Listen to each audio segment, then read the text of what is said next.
217 Recovery Podcast. If you don't make mistakes, you won't learn. With your host, Corey Winfield. You know, there was a reason why that didn't work out. And you can look back at it and go, yep, I'm glad that didn't work out how I wanted it, because that would have been horrible.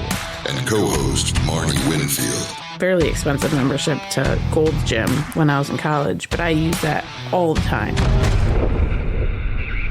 It is the 8th of August, 2024. My name is Corey Winfield, joined with a very special guest on the podcast today, the one, the only, Mr. Richard Taite. Richard, I will let you introduce yourself. I'm Richard Taite. I started Cliffside Malibu back in 2004, turned it into a treatment center in 2005 from a men's only sober living, sold it in June of 2018, was forced into a 5-year retirement due to my non-compete.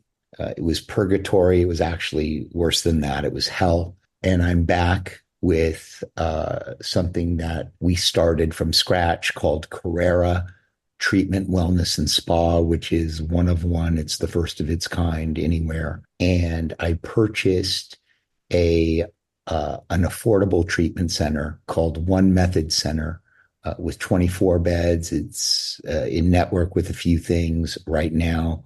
It will be in network with everything, hopefully by the end of the year. Our dream is really to scale to 1,000 beds with the in-network program and treat the military and take the homeless right off the street and treat them. We're going to do a pilot program of 25 people right off the street. You know, they overlap, so a lot of them are veterans. And we're going to do a pilot program. We're going to follow them around for 6 months, and we're going to submit the data to the city, the state, and the federal government, and we're going to let them know this is a model for the country. I can't take the streets anymore, man. I just can't take them. Okay, I see a kid. We were talking about kids beforehand. Congratulations on your newborn. Big deal, huge deal. And when I see a child in an encampment, my throat starts to close. I can't even take it. And I've lived here 58 years in LA. And, you know, all my friends are here. My family's here. I don't really go on vacation, you know, because I live in LA. Where the fuck am I going? You know what I mean? It's the most beautiful city in the world on a Sunday morning at 6:30 when you drive throughout the city. It's just beautiful. Now we live in in certain areas in a third world country, and I just can't take it. We have the same problem here in Traverse City, not nearly on the scale that they have in LA, but it's getting bad. And Traverse City is kind of known as a vacation city. You know, there's some money here. And all of a sudden, you got people living in the woods, camping out, and people are like, "Well, what's going on? What are we going to do about those people?" Other places come in. I'm not going to name agencies and stuff like that, because what they do does help people. But when they help people, that's a business too. If you came to my restaurant, Richard, and you're in there, and someone came in and said, "Hey, at 5:00, I'm going to pay you $100 for every person that's in your restaurant," I wouldn't make it easy for you to leave. You know what I'm saying? And there is a business side to that as well. Of course, it takes money to buy beds, to put electricity on.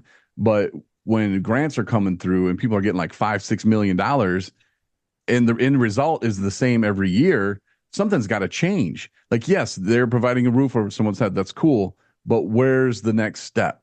And I like the approach that you're taking, man. And of course, governments, cities, states, they love that data. So I think that's very important. And obviously you do too. You seem like a smart guy, you know, to give that to them, to track the program and say, this is working, this isn't working. Because you know, as well as I know, that's not going to work for every single person.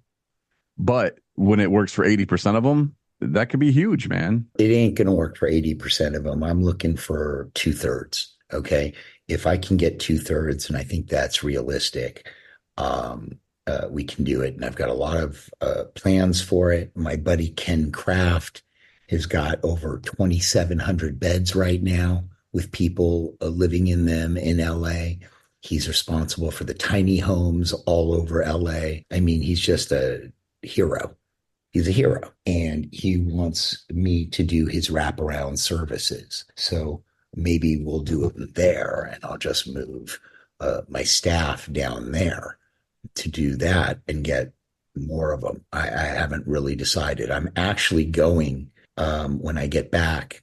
I have to give a talk in the Hamptons, but when I'm back, I'm going to go with a film crew and I'm going to check out these places so that I have it and I can go back and look at it. I've got a concussion. I forget everything. So I have to go ahead and do that so that when I miss something, I can go back and look at it over and over and over again and figure out what this is. We're going to talk to everyone who works there and people that live there, get the vibe of it, see what they need, what's good, what could be worked on, that kind of thing. But, that's the dream, man. That's why I came back. I ain't missing any meals anymore. Okay, that ain't happening. The fentanyl issue is the worst. Okay, I've been telling people since 2015, 14, whatever it is, maybe even 13, that this is the worst epidemic we've ever faced. Okay, and it's going to get worse. And cut to, I come back 5 years later, it's exponentially worse. Okay, with fentanyl, then you've got carfentanil, which is 50 times stronger or something like that than fentanyl. And then you've got tranq, okay, which is xylazine, which is a animal tranquilizer, which is why they call it tranq, mixed with fentanyl, right? So it's a flesh-eating drug. You hunch over and literally your knuckles are touching the ground. And it opens up sores in your arms and legs where you inject, and then they just keep injecting into the sore, and you're literally looking at their bone. And you can't save anybody because Narcan doesn't work with it. So, and it's very hard to get off. And most people that are taking fentanyl and tranq and carfentanil don't know it.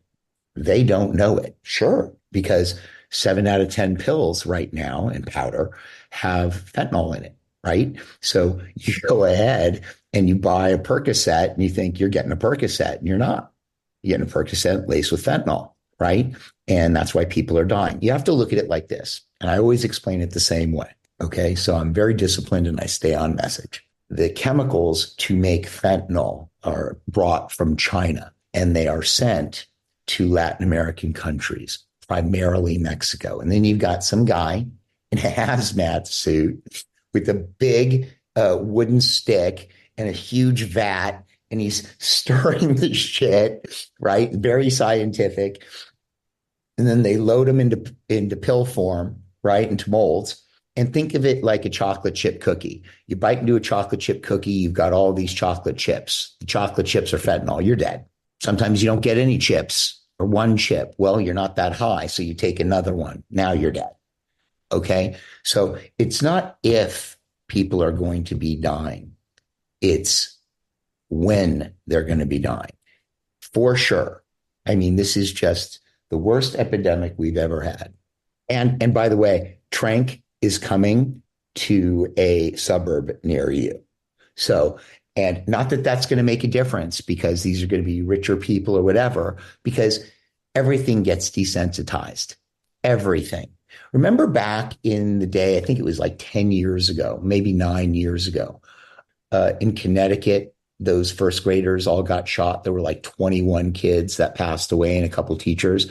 And right then, everybody, for me, for sure, I'm like, okay, that's it. That's where the country draws the line. Okay, this is changing right now. Okay, 21 5-year-olds, first graders, yeah, it's over. 90% of Republicans, NRA members, wanted background checks.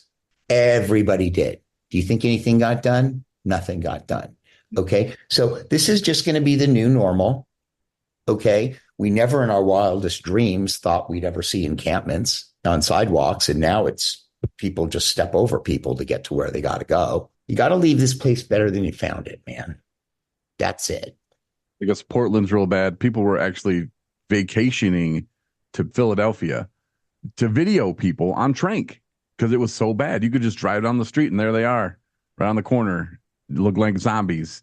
Which is both good and bad because it's it brings light and attention to the situation. But think about how the people there must feel, okay, being videoed, okay? Like they don't have enough shame, like their life isn't shitty enough. Now it's broadcasted to the world. It's just, it's bad. It's bad. All of it's bad. Somebody who's new to the homeless population, just on some hard times, man, like get divorced, lose your house, whatever. They're out there and someone gives them a cigarette. Well, they didn't know it was laced with something, and now they're running around and then they're hooked, and, crystal meth is still huge here and ice or whatever they want to call it, but it just mixes right to the next thing. And when people are, I don't want to say dumb enough, maybe uneducated enough to realize, like you said, it's coming.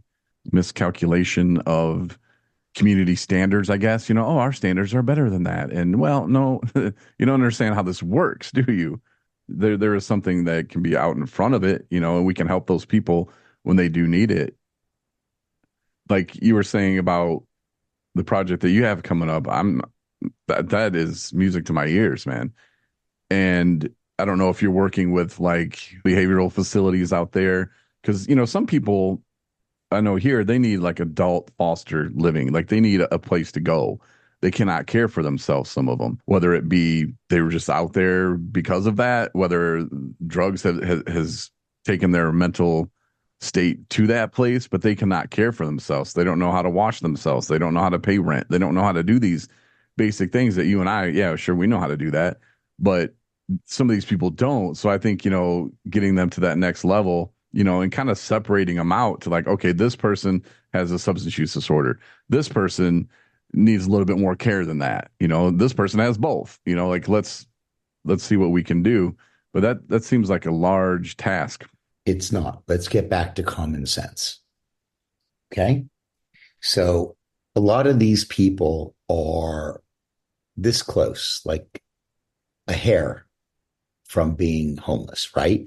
And there's new people popping up on the streets all the time. It's not always the mentally ill and the drug addicted. It's people sleeping in their cars and then waking up in the morning and going to the YMCA and showering, or getting a gym membership and showering, and then putting on their clothes and going to work and, trying to dig their way out of this thing. But what happens is if you stay on the street too long, you develop something called a learned helplessness, which is just a fancy way of saying, what's the use? And you give up. It's like crawling into the fetal position, just being despondent, like nobody gives a shit about you in the world. That's what we have to prevent. Not that we can't fix that, but it takes a while. It takes what it takes. I didn't know how to take care of myself either. I was homeless for a little while. I didn't know how to take care of myself and wash myself and work and pay the rent. Fuck, I got money. I was thinking about paying the rent, but the shit turned into crack coupons. I mean, that's just the way it was for me. Everybody gets a turn. Everybody. And it's their turn. And if you know how to fix shit like that and you don't, you're a dick. Speaking of dicks, I was checking out the website for the new place, Carrera's. And I noticed, like, because if you put it in Google, it pops up and then it has Google reviews. Mm-hmm. And you had a few reviews, and then you had one guy give you a 3-star. Now, why are you beefing with Gary Ramirez? He put his name out there, so I'm going to say it. But you're like, nah, that dude, never heard of him, never been to our place. Like, what the hell, man? There's some dicks out there. Because there is no Gary Ramirez. See, if you look at it, you'll see he's never posted anything ever. He's a ghost. It's a created account. So what typically happens here is I came back, right, and destabilized everybody here, right? They all think that because they're all half full, that I've taken the rest of their business. And nothing could be further from the truth. They just don't know why they're empty. And the reason they're empty is because a couple things. Number one,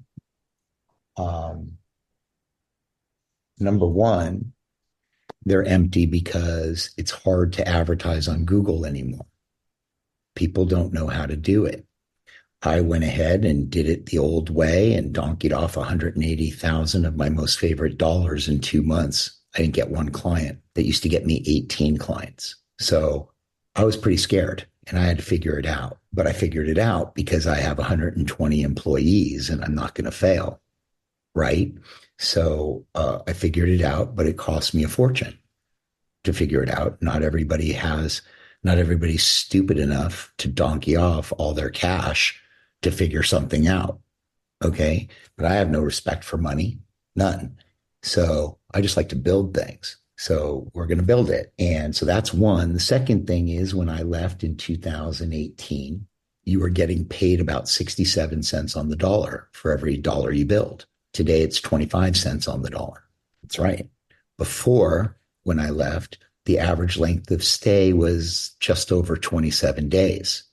Today, it's about 23 days. So, they're not approving more time. They're paying you 60% less. And if you're working on a 25 or 30% margin, like most of these places are, now you're losing 30 cents on the dollar every month and you're slowly going out of business. The people in treatment don't understand that. They don't get it until it's too late because census in the treatment industry goes up and down. It's not a regular thing. It goes up and down. So they just think it's a downturn, and then the downturn never goes back up. And before you know it, you can't make payroll in 36 hours.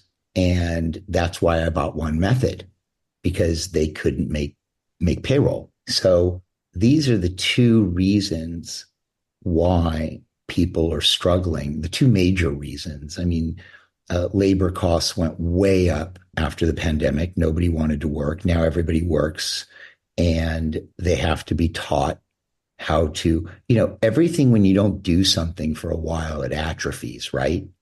So, they have to be coached up and everything again. And that's why people are failing right now. And just to illustrate that, when I left and sold Cliffside in 2018, there were 18,000 treatment centers in the country. At the end of last year, when I started again, it was 12,000 and change. By the end of this, and 85% of that happened in 2023. Now, cut to this year, I guarantee that by the end of the year, when the numbers come out in January or February or whenever they come out, I can tell you now that there's going to be under 10,000 treatment centers. They're all going out of business. They can't figure it out. It's one thing to have insurance contracts so that you know what you're going to be getting, right? And you can provide the treatment that you need to provide. It's another thing to not know how to get clients. You're not paid a certain amount. I get it. They're not staying as long. I get it. That just means you need more clients. You need more volume. Well, that's the hardest thing to do, right? In this business. If you don't have those two things, you're in trouble right now. First time I went to treatment was out in California. I don't remember the name of the place. I don't know. And it was in LA. Well, the first one they sent me to was in Palm Springs, and they had their website. It looked pretty.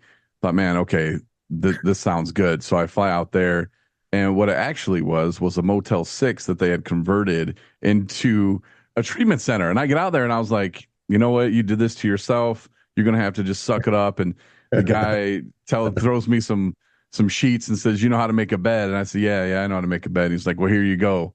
You're in that room. So I go in this room, and I was the only one in the room, but there were two other people coming that night apparently. And so I picked the bed that I wanted, and I looked down at it, and it was a very thin mattress, and there were bloodstains on it.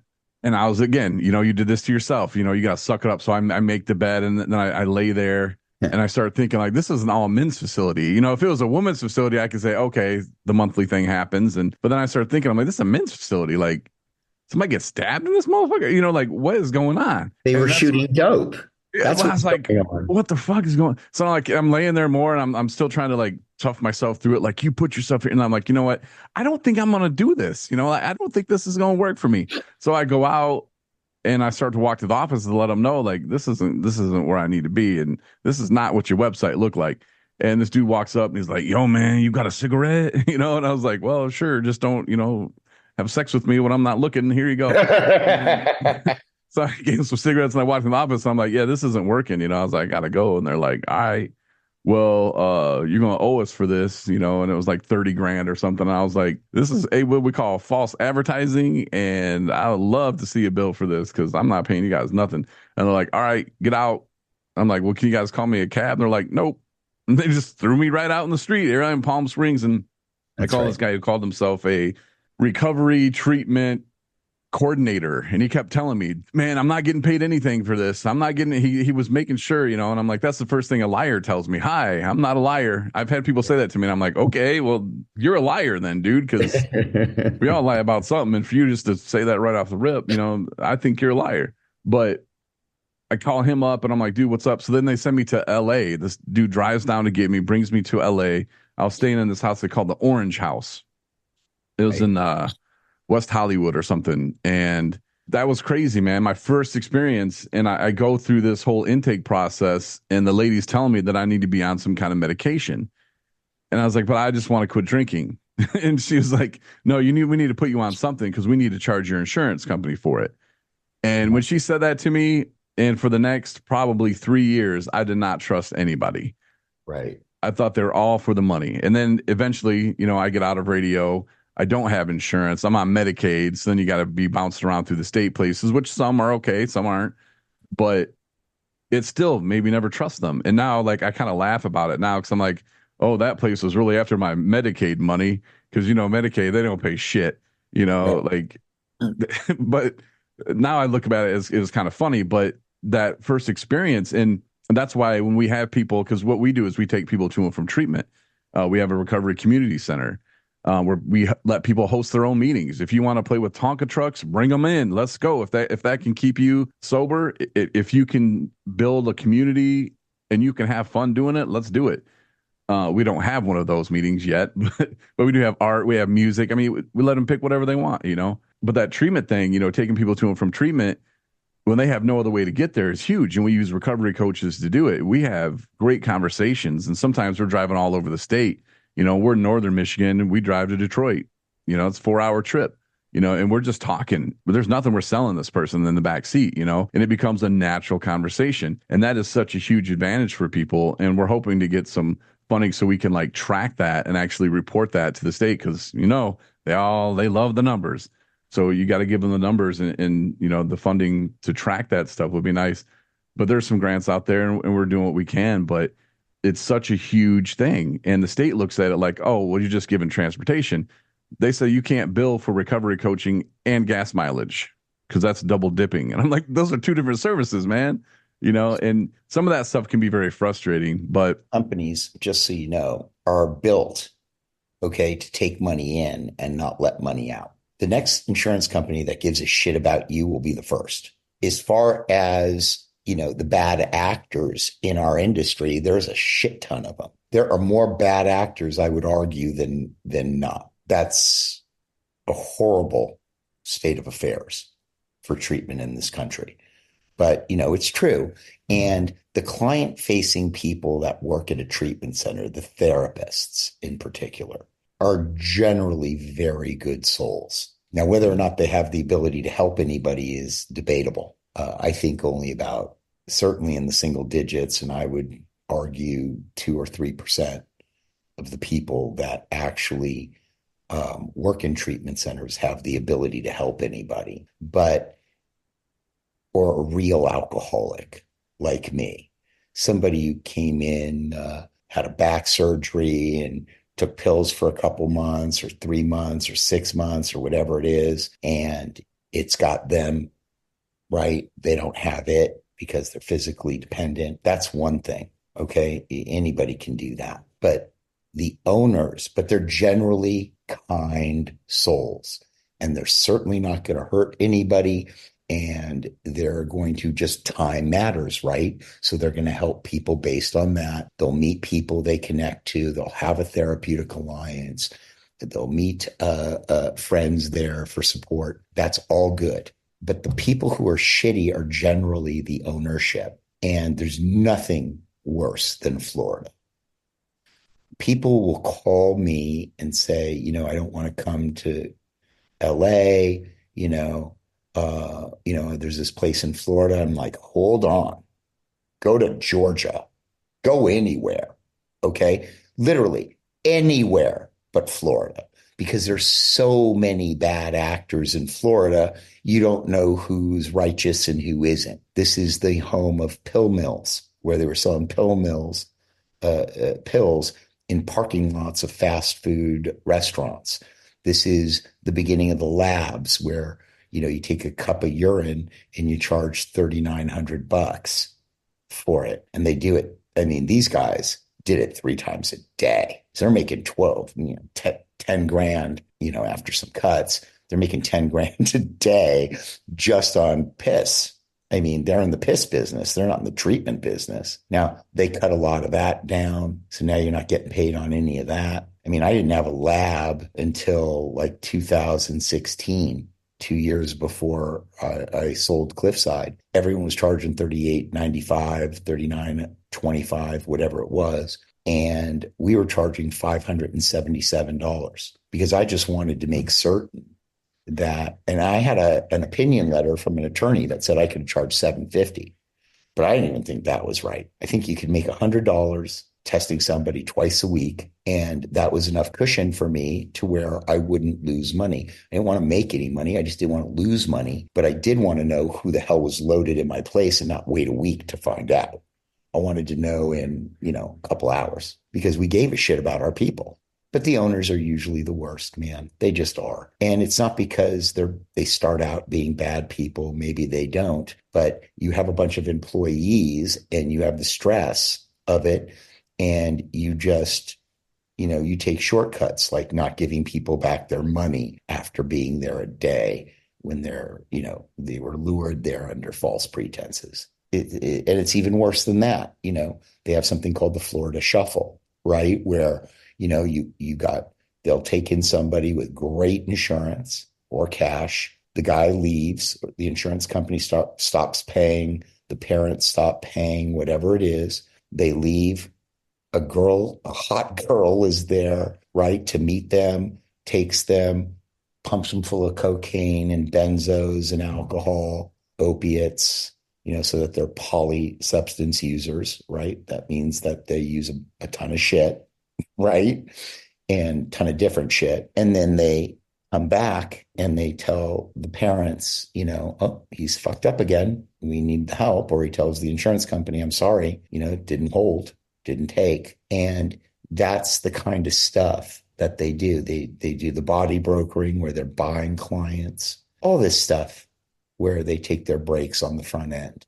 You know what I mean? And they apologize for it later. And it's based out of necessity for these people a lot of times, more than it is greed. Does that make you angry? No,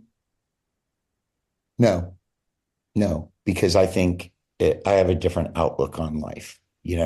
I was typically a child. I believed that, our government representatives gave a shit about us. I believed that they had the intestinal fortitude to deal with major problems like homelessness and encampments and, gun control and all that other shit.